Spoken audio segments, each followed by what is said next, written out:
Hello friends, my self doctor हाकिम सिंह। मैं एक ऑर्थोपेडिक सर्जन हूँ। ये मेरी तीसरी यूट्यूब वीडियो है और ये वीडियो बनाने का कारण भी कोरोना ही है, क्योंकि कोरोना के कारण जो वर्क फ्रॉम होम है और जो एक्टिविटी लेवल कम हो गया लोगों का, उसके कारण जो हमारी इंजरीज हैं, इंजरीज लोअर बैक की हो सकती है, शोल्डर की होगी या लेग्स की होगी, वो ज़्यादा बढ़ गई हैं। तो इंजरीज बढ़ने का कारण, सबसे बड़ा कारण है कि हमारा जो कोर है वो वीक है। तो सबसे पहले आ जाते हैं कि हम ये कोर है क्या चीज़। कोर की बाउंड्रीज में आ जाते हैं। बाउंड्रीज जो ऊपर है ये एक डायग्रामेटिक रिप्रेजेंटेशन है कि हमें थोड़ा पता लग जाए कि कोर है क्या चीज़। अगर हम इनको रिब्स मान लें, ऊपर ये रिब्स है, नीचे हमारा ये पेल्विस है। पेल्विस जो है ये हमारी अपर बॉडी को सपोर्ट करता है। यहाँ पर हमारे पेल्विस के मसल्स हैं और यहाँ पर जो रिब्स हैं, तो इसके बीच में जो पोर्शन है उसे हम कोर कहते हैं।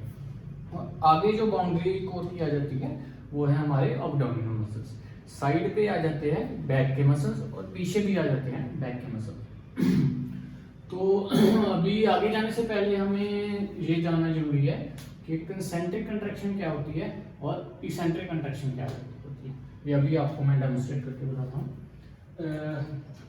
ये हमारा जैसे वेट है, ओके, इसको हम अगर ऐसे करेंगे तो ये हमारा जब मसल शॉर्टन होता है तो इसे हम कंसेंट्रिक कंट्रैक्शन कहते हैं। और अगर हमारा मसल कॉन्ट्रैक्टेड भी है लेकिन मसल का साइज लेंथ भी इंक्रीज कर रही है तो हम इसे इसेंट्रिक कंट्रैक्शन कहते हैं। फिर से देख लीजिए, जब हम मसल कॉन्ट्रैक्ट करते हैं ऐसे ऊपर को, ये हमारी बाइसेप्स की कंसेंट्रिक कंट्रैक्शन होगी, और जब हमें धीरे धीरे ऐसे रिलैक्स करेंगे ये हमारी इसेंट्रिक कंट्रैक्शन होगी। और उसके बाद हम आ जाते हैं एक्सियल और अपेंडिकुलर स्केलेटन। जो एक्सियल स्केलेटन है वो हमारा सेंटर में है। सेंटर में क्या आ जाता है, स्पाइन आ गया, हमारा पेल्विस आ गया और ये हमारा स्कैपुला आ गया। ये हमारा एक्सियल स्केलेटन आ गया। ओके, अपेंडिकुलर स्केलेटन क्या है, जो हमारे बाजुओं की बोन है, टांगों की बोन है, ये हमारा अपेंडिकुलर स्केलेटन आ गया। ये क्या क्यों जरूरी है, क्योंकि जो एनर्जी ट्रांसफर है लोअर बॉडी से अपर बॉडी के और सेंटर से पेरिफेरी तक, ये हमारे जो एक्सियल और अपेंडिकुलर स्केलेटन की वजह से होता है, जो अभी हम देखेंगे। और आगे हमारे जो कोर के मसल्स हैं वो डिफरेंट क्लासिफिकेशन है। उनमें से एक क्लासिफिकेशन है कि हम इन्हें डिवाइड कर देते हैं लोकल स्टेबलाइजर्स और ग्लोबल स्टेबलाइजर्स में। ओके, लोकल स्टेबलाइजर यहाँ आ जाते हैं कि जैसे ये हमारे वर्टिब्रा हैं 1 2 3, इनमें जो यहाँ से जहाँ मसल आएंगे या यहाँ से यहाँ मसल आएंगे या यहाँ से मतलब यहाँ मसल आएंगे, वो हमारे लोकल स्टेबलाइजर हो गए। लोकल स्टेबलाइजर्स क्या करते हैं कि ये मेनली जो है वो इसेंट्रिक कंट्रैक्शन कंट्रोल करते हैं। मींस कि हम आगे जा रहे हैं तो ये पीछे वाले मसल कॉन्ट्रैक्ट कर जाएंगे, हमारी आगे वाली मूवमेंट को कंट्रोल करेंगे। और अगर हम पीछे जा रहे हैं तो आगे वाले मसल कॉन्ट्रैक्ट करेंगे और हमारी पीछे वाली मूवमेंट कंट्रोल करेंगे। ये शॉर्ट सेगमेंट मसल होते हैं, बड़े सेगमेंट में नहीं एक्सपेंड करते। ओके, तो आगे हमारे आ जाते हैं ग्लोबल स्टेबलाइजर्स। ग्लोबल स्टेबलाइजर्स में ये हमारे पेट के एब्डोमेन के मसल आते हैं, internal oblique, external oblique, rectus abdominis. पीछे हमारे आ जाते हैं एडक्टर स्पाइनी, यहाँ पर आ जाते हैं क्वाड्रिसेप्स लंबोरम। ये एक स्पाइन का सेक्शन है, जैसे हम साइड से देख रहे हैं, ये हम स्पाइन को, वर्टिब्रा को ऊपर से देख रहे हैं। सो जो पीछे वाले जो सबसे ज़्यादा इंपॉर्टेंट डीप मसल है वो हमारा है इरेक्टर स्पाइनी। इरेक्टर स्पाइनी क्या करता है कि हमारे स्पाइन को ऐसे पीछे एक्सटेंड करता है। ये आगे इसके अंदर 3 मसल होते हैं, उसकी ज़्यादा मैं डिटेल में नहीं जाऊँगा, बस आप याद रखें कि इरेक्टर स्पाइनी मसल होता है, ये स्पाइन को पीछे लेकर ऐसे। ओके, आगे आ गया क्वाड्रेटस लंबोरम। क्वाड्रेटस लंबोरम जो है वो साइड को लेके जाता है ऐसे स्पाइन। ये जो मूवमेंट है ये क्वाड्रेटस लंबोरम करता है। अगर हम इधर को झुक रहे हैं तो इधर का जो क्वाड्रेटस लंबोरम है राइट साइड का, वो कंसेंट्रिकली कॉन्ट्रैक्ट करेगा और लेफ्ट साइड का इसेंट्रिकली कॉन्ट्रैक्ट करेगा। ओके, सो ऐसे ये जो मसल हैं ये हमारे कोर की मूवमेंट को कंट्रोल करते हैं। Transfer load muscle, transfer load जो मसल हैं वो हमारी आर्म्स की या लेग्स की मूवमेंट कंट्रोल करते हैं। कोई भी जो मूवमेंट है वो कोई एक मसल नहीं करता, वो ग्रुप ऑफ मसल कंबाइंड करते हैं। जैसे हम मूवमेंट ले लें कि ऐसे थ्रोइंग की मसल है। थ्रोइंग में क्या होता है कि हमारे पहले जो लेग्स के मसल है वो कॉन्ट्रैक्ट करेंगे, उसके बाद हमारे ऑपोजिट अब्डोमेन के मसल कॉन्ट्रैक्ट करेंगे, उसके बाद ये हमारे शोल्डर के मसल कॉन्ट्रैक्ट करेंगे और उसके बाद ये आर्म के मसल्स कॉन्ट्रैक्ट करेंगे। ये हमारी काइनेटिक एनर्जी ट्रांसफर होता है। सबसे पहले ये हमारी एनर्जी है वो टांगों के मसल में स्टोर होती है, उसके बाद अब्डोमेन के मसल में, उसके बाद शोल्डर से, और शोल्डर से फिर जो हमारी बॉडी में ट्रांसफर होती है। ये आ जाता है काइनेटिक एनर्जी ट्रांसफर। और आगे हम आ जाते हैं कि मसल रिक्रूटमेंट और मसल स्ट्रेंथ दोनों में से कौन ज़्यादा इंपॉर्टेंट है।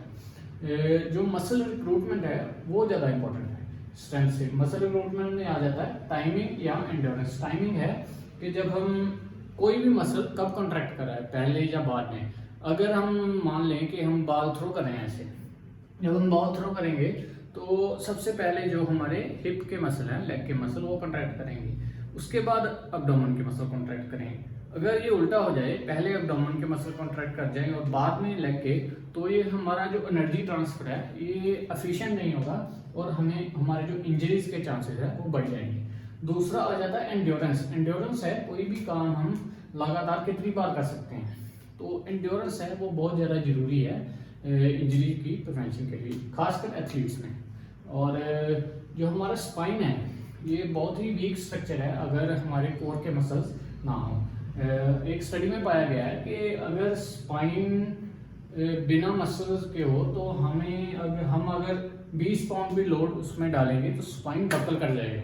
तो आप जान सकते हैं कि 20 पाउंड हम रेगुलर जो बाइसेप्स कर्ल्स हैं वो 20 पाउंड से करते हैं।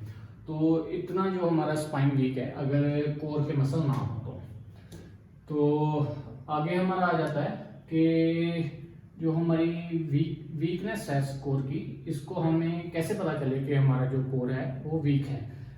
ये 3 तरह की एक्सरसाइज होती हैं जिससे हम जान सकते हैं। एक हमारे आ जाते हैं सिंगल लेग बैलेंसिंग, दूसरा आ जाता है सिंगल लेग स्क्वाट्स, और तीसरा आ जाता है 3 plane spine excursion. Single leg balancing. Single balancing में क्या करना है कि हमने ऐसे एक टांग ऊपर उठा लिया है हमने और दूसरी टांग पे बैलेंस करना है। अगर हम ऐसा कर पाते हैं तो इसका मतलब है कि हमारे जो लेग के मसल हैं, हिप के मसल हैं, वो स्ट्रॉन्ग है। दूसरा आ गया partial squat, single leg partial squat. ऐसे करके हमने एक टांग पे ऐसे स्क्वाट करना है, पूरा स्क्वाट नहीं करना, पार्शियल स्क्वाट करना है। ठीक है, ऐसे 3-4 रेपिटेशन करने हैं। अगर हम ऐसे रेपिटेशन 3-4 रेपिटेशन कर सकते हैं तो इसका मतलब है कि हमारा जो बैलेंसिंग है हिप के मसल वो स्ट्रॉन्ग है। जो हमारे दोनों टांगों पे करना है, पहले लेफ्ट हैंड पे, दूसरा राइट हैंड। तो इसके बाद हमारा आ जाता है 3 प्लेन एक्सकर्शन स्टेबिलिटी आ जाती है, sagittal plane stability. Sagittal plane stability क्या है कि इस डायरेक्शन में, ये सैजिटल प्लेन है, ये इस डायरेक्शन में हमारा जो स्पाइन है, कोर है, वो स्टेबल है कि नहीं। इसके लिए हमने क्या करना है कि वॉल से अराउंड 8 सेंटीमीटर दूर खड़े हो जाना है। ठीक है, 8 सेंटीमीटर दूर खड़े हो जाना है। उसके बाद ये हमारे हैंड्स हैं वो हिप पे सपोर्ट करने हैं, और उसके बाद धीरे धीरे ऐसे पीछे जाना और शोल्डर जस्ट टच करने हैं, वॉल को जस्ट टच करना है। फिर अगर हम ये कर पाते हैं तो हमने क्या करना है, सिंगल लेग पे करना है। ऐसे करके सिंगल लेग पे सपोर्ट करके धीरे से पीछे जाना है और फिर आगे, धीरे से पीछे जाना है और आगे। अगर हम ये कर पाते हैं तो इसका मतलब है कि हमारा जो स्पाइन है, कोर है, वो सैजिटल प्लेन में स्टेबल है। उसके बाद आ गई हमारी कोरोनल प्लेन। कोरोनल प्लेन क्या है कि इस डायरेक्शन में हमारा स्पाइन स्टेबल है। उसके लिए हमने क्या करना है कि अगेन जो शोल्डर दीवार से अराउंड 8 सेंटीमीटर दूर पड़े हुए हैं। उसके बाद ऐसे जो हमारे हैंड्स हैं हिप पे सपोर्ट करने हैं, और पहले तो दोनों टांग को ऐसे घुटना आराम से जस्ट टच करना है, जस्ट टच करना है। उसके बाद सिंगल लेग पे करना है, करके धीरे से झुकना है और फिर सीधे धीरे से झुकना है। अगर हम ये कर पाते हैं तो इसका मतलब है कि हमारा जो स्पाइन है वो कोरोनल प्लेन में स्टेबल है। कोरोनल प्लेन स्टेबिलिटी में हमने क्या देखना है कि हमारा जो स्पाइन है वो इस प्लेन में स्टेबल है कि नहीं। उसके लिए हमने क्या करना है, अगेन 8 सेंटीमीटर दूर खड़े हो जाना है वॉल से, और ऐसे ऑपोजिट शोल्डर को वॉल से टच करना है। अगर हम ये कर पाते हैं तो फिर क्या करना है, सिंगल लेग में ऐसे एक टांग उठा ली और धीरे से ऐसे, ओके, इधर भी धीरे से ऑपोजिट शोल्डर को टच करना है।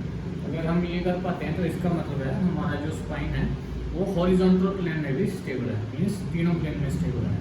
और अगर ये हमारा स्पाइन जो कोर है ये स्टेबल नहीं है तो हमने आगे एक्सरसाइज भी करनी है हमारा कोर स्टेबल करने के लिए। तो जो एक्सरसाइज हैं वो मैं आपको अगली जो मेरी वीडियो है उसमें बताऊँगा। और इस वीडियो के लिए थैंक यू।